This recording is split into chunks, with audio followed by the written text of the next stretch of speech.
Collaborative family law is aptly described as the dignified way to divorce. It's very much about taking a step back from formal legal processes and instead you deciding the shape of the future of your separated family, with the emphasis very much on the arrangements for any dependent children. There are no solicitors' letters, no court, just constructive discussions about the future with the benefit of expert legal advice.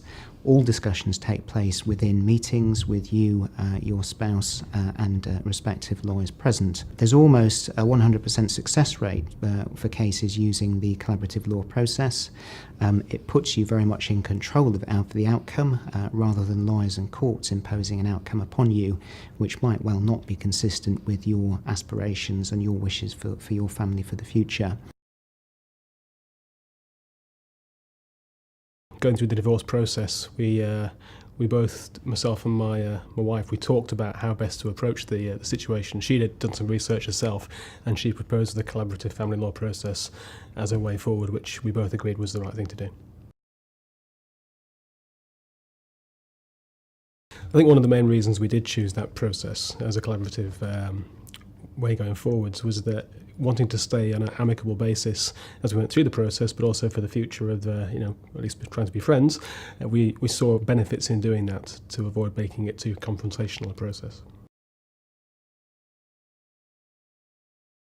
The main reflection on the collaborative process would be that it was an efficient way of going about the divorce process.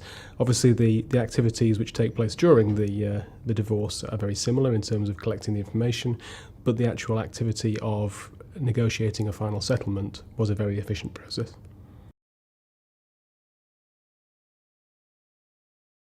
I think the main benefit I would say of doing the collaborative family law process would be that having started with a clear understanding of where you're trying to end up with an anchor statement, that's a great positive because it gives you an endpoint to work towards.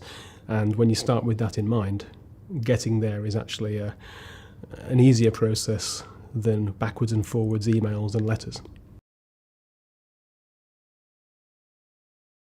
I think it was a very positive working experience with Langleys, from the first contact of actually making the initial appointment through to actually meeting to William and Deborah initially, actually arranging the process going forward in an efficient process, great communication, and satisfied with the way things progressed.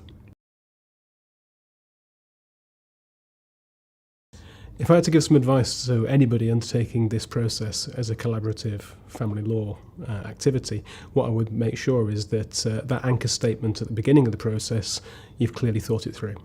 Because having that clearly in mind as the end point makes the process so much easier.